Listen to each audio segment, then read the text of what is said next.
ভুল নম্বরের কল পর্ব ২ নতুন সূচনা ২ বছর পর অভি এখন আর রাত ১১টার অপেক্ষা করে না, কিন্তু সেই সময়টা এলে সে এখন অন্য কারো পাশে থাকে। একটা ছোট হলরুম, দেয়ালে লেখা লাইট উইদিন সাপোর্ট সার্কেল। অভি এখন অন্যদের গল্প শোনে। কাউকে হারানো মানে সব শেষ নয়, কখনো কখনো সেটাই শুরু। এক নতুন মেয়ে। একদিন এক নতুন মেয়ে আসে, চোখে ভয়, মুখে নীরবতা। আমি কাউকে হারাইনি, কিন্তু নিজেকে হারিয়ে ফেলেছি। অভি কিছুক্ষণ চুপ থাকে, তার নিজের পুরনো দিনের কথা মনে পড়ে। তাহলে শুরু করি নিজেকে খুঁজে পাওয়ার গল্প। আলো ছড়িয়ে পড়ে, মাস কেটে যায়। সেই মেয়েটা এখন অন্যদের সাহস দেয়। অভি দূর থেকে দেখে, তার চোখে গর্ব। ভালোবাসা সবসময় দুজনের মধ্যে আটকে থাকে না, কখনো কখনো তা ছড়িয়ে পড়ে শতজনের জীবনে। রাত ১১টা, অভির ফোন টেবিলে রাখা, কোনো কল নেই, কোনো অপেক্ষা নেই। সে জানালার বাইরে তাকায়, আকাশে তারা। ধন্যবাদ, তুমি না থাকলে আমি আলো হতে পারতাম না। কখনো কখনো ভাঙা হৃদয়েই অন্যের জন্য আলো হয়ে ওঠে। একদিন অভির কাছে একটি ইমেল আসে। একটি বড় সংগঠন তার লাইট উইদিন সাপোর্ট সার্কেল সম্পর্কে জানতে চায়। তারা চায় অভি শহরের তরুণদের সামনে কথা বলুক। অভি স্ক্রিনের দিকে তাকিয়ে থাকে, তার হাত কাঁপছে। অভি মনের ভিতর, আমি তো শুধু একটা ভাঙ্গা মানুষ ছিলাম, আমি কি অন্যদের সামনে দাঁড়াতে পারব? সে চোখ বন্ধ করে। মায়ার কণ্ঠ যেন কানে ভেসে আসে, ভুল নম্বর কখনো কখনো ঠিক মানুষকেই খুঁজে পায়। অভির চোখে দৃঢ়তা আসে। একটা বড় হলরুম, অনেক তরুণ তরুণী বসে আছে। অভি মাইক্রোফোনের সামনে দাঁড়ায়। প্রথমে নীরবতা। ২ বছর আগে আমি প্রতি রাতে ১১টায় একটা কলের অপেক্ষা করতাম। আজ আমি অপেক্ষা করি কার জীবনে আলো জ্বালাতে পারব। সবাই চুপ। আপনি যদি ভেঙে পড়েন, মনে রাখবেন, ভাঙা কাঁচও আলোকে অন্য রকম করে প্রতিফলিত করে। হলরুমে হাততালি, শুধু আগুন। অভির বক্তব্য সোশ্যাল মিডিয়ায় ভাইরাল হয়। অনেকেই লাইট উইদিনে যোগ দিতে শুরু করে। ছোট একটা ঘর এখন বড় কমিউনিটি। একদিন সেই পুরনো মেয়েটা যে নিজেকে হারিয়েছিল, একটি নতুন শাখা খোলে। মেয়েটা হেসে, আপনি বলেছিলেন শুরু করি, এখন আমি অন্যদের শুরু করাই। অভির চোখে জল, কিন্তু সেটা দুঃখের নয়, এটা শক্তির। রাত ১১টা, অভি এবার আকাশের দিকে তাকায় না, সে নিচে তাকায়। একদল তরুণ তার পাশে দাঁড়িয়ে। অভি মৃদু কিন্তু দৃঢ়। আগে আমি একজনকে হারিয়ে আলো খুঁজেছিলাম, এখন শত মানুষের মধ্যে আগুন জ্বালাই।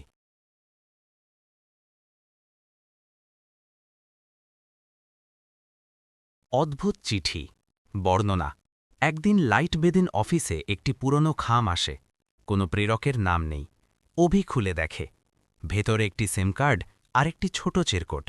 রাত ১১টায় কল করো, সব উত্তর পাবে। অভির হাত কেঁপে ওঠে, তার বুকের ভেতর পুরনো কণ্ঠস্বর ফিরে আসে।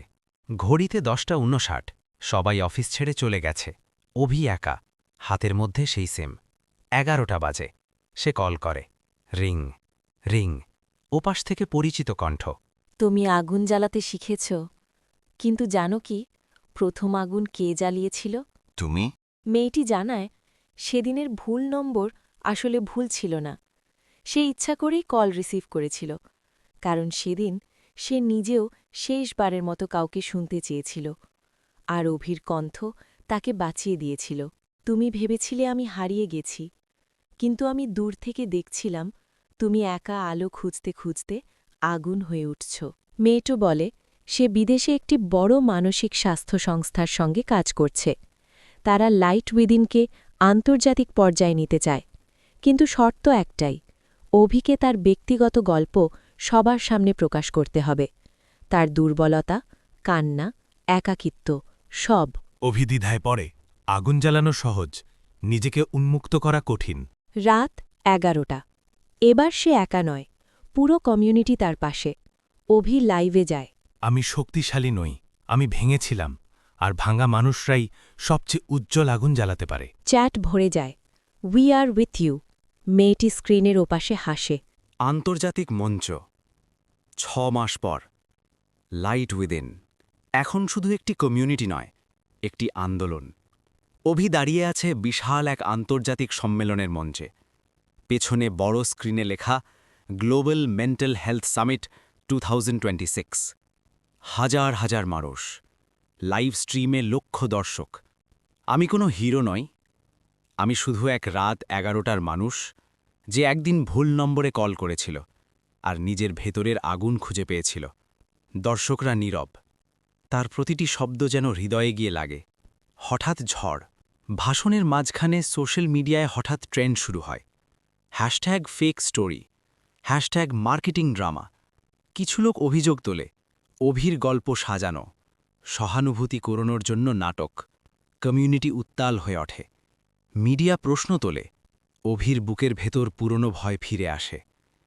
আবার কি সে একা হয়ে যাবে? আগমন, ব্যাকস্টেজে একজন দাঁড়িয়ে, সেই কণ্ঠ। আগুনের সবচেয়ে বড় পরীক্ষা ঝড়ে টিকে থাকা। অভি ঘুরে দাঁড়ায়। প্রথমবার তারা মুখোমুখি, চোখে জল। কিন্তু ভয় নেই, তুমি সত্য বলেছ। সত্যকে প্রমাণ লাগে না, সাহস লাগে। সিদ্ধান্তের মুহূর্ত। অভি আবার মঞ্চে ফিরে যায়। হ্যাঁ, আমি ভেঙেছিলাম। হ্যাঁ, আমি সাহায্য চেয়েছিলাম। আর যদি সেটাই ড্রামা হয়, তাহলে পৃথিবীর আরও অনেক মানুষ এই ড্রামা করার সাহস পাক। এক মুহূর্ত নীরবতা। তারপর পুরো হল দাঁড়িয়ে যায়। Standing ovation. চ্যাটে ভেসে আসে, truth wins. Heart, you gave us hope. নতুন শুরু। মঞ্চের আলো ধীরে কমে আসে। অভি আর মেয়েটি পাশাপাশি দাঁড়িয়ে। কেউ আর ভুল নম্বর নয়, কেউ আর একা নয়। স্ক্রিনে লেখা ওঠে, আগুনকে থামানো যায় না, যদি সেটা সত্য থেকে জ্বলে ওঠে। নতুন স্বপ্ন। 3 মাস পর লাইট উইদিন এখন শুধু একটি কমিউনিটি নয়, এটি একটি বৈশ্বিক উদ্যোগ। বিভিন্ন দেশে ছোট ছোট শাখা খুলছে। নতুন মানুষ, নতুন গল্প, নতুন আশা। অভি আর মেয়েটি পাশাপাশি বসে নতুন প্রজেক্টের পরিকল্পনা করছে। একটি 24/7 গ্লোবাল হেল্পলাইন। জানো, রাত 11টায় কেউ আর একা না থাকে। যেন একটা ভুল নম্বরও কারোর জীবন বদলে দিতে পারে। এক মুহূর্ত নীরবতা। দুজনের চোখে একই আগুন। কিন্তু দূরে কোথাও জমছে ঝড়, অতীতের ছায়া। হঠাৎ একদিন একটি ইমেল, সাবজেক্ট লিগ্যাল নোটিস। অভিযোগ, লাইট উইদিন মানুষের ব্যক্তিগত গল্প ব্যবহার করছে অনুমতি ছাড়া। আবেগকে কন্টেন্ট বানানো হয়েছে। মিডিয়া আবার সরব, ফান্ডিং থেমে যায়, কিছু স্বেচ্ছাসেবক সরে দাঁড়ায়। অভির বুকের ভেতর পুরনো ভয় ফিরে আসে। সে ফিসফিস করে, আমি কি সত্যি কারোর ব্যথাকে ব্যবহার করেছি? নীরবতা। রাত 11টা। অভি একা অফিসে বসে, পুরনো কললক খুলে। আমি কি আলো ছড়াতে গিয়ে কারোর অন্ধকার চুরি করেছি? হঠাৎ মেয়েটি এসে পাশে বসে। সাহায্য আর শোষণের মাঝখানে খুব সূক্ষ্ম একটা লাইন থাকে। আমরা কি সবসময় অনুমতি নিয়েছি? অভি চুপ, চোখ নামিয়ে নেয়। এই প্রথম তাদের চোখে দ্বিধা। পরের দিন প্রেস কনফারেন্স। সবাই ভাবে সে লড়বে, প্রমাণ দেবে, নিজেকে রক্ষা করবে। কিন্তু যদি আমাদের কাজে কারোর ক্ষত আরও গভীর হয়ে থাকে, তাহলে আমরা থামব। আমরা সব কন্টেন্ট সরিয়ে নিচ্ছি। প্রথমে মানুষ, পরে আন্দোলন। পুরো হল নীরব, মিডিয়া স্তব্ধ, কমিউনিটি অবাক। ফান্ডিং প্রায় শূন্য, অফিস ছোট হয়ে আসে। আগুন যেন নিভে যাচ্ছে। কয়েক সপ্তাহ পর একটি ছোট ঘর, অভি, মেয়েটি আর কয়েকজন স্বেচ্ছাসেবক। কোনো বড় স্টেজ নেই, কোনো লাইভ স্ট্রিম নেই। শুধু সামনে বসে আছে 5 জন মানুষ, যারা সত্যিই সাহায্য চাইছে। হয়তো আগুনটা বড় নয়, কিন্তু এবার তা খাঁটি। আন্দোলন নয়, এবার সম্পর্ক। স্ক্রিনে লেখা ওঠে, কখনো কখনো আগুনকে বাঁচাতে তার আকার ছোট করতে হয়। শেষে শুধু একটা স্থির হৃৎস্পন্দন। সম্পূর্ণ গল্প শুনতে আমাদের সুইটিজ লাভ ডায়েরি চ্যানেলটি সাবস্ক্রাইব করুন। আর কমেন্টে বলে জানান গল্পটা কেমন হয়েছে আর নেক্সট স্টোরিটা কোন টপিক নিয়ে হবে। আমাদের ছোট পরিবার বড় করতে সাহায্য করো। সাবস্ক্রাইব করে পাশে থাকুন।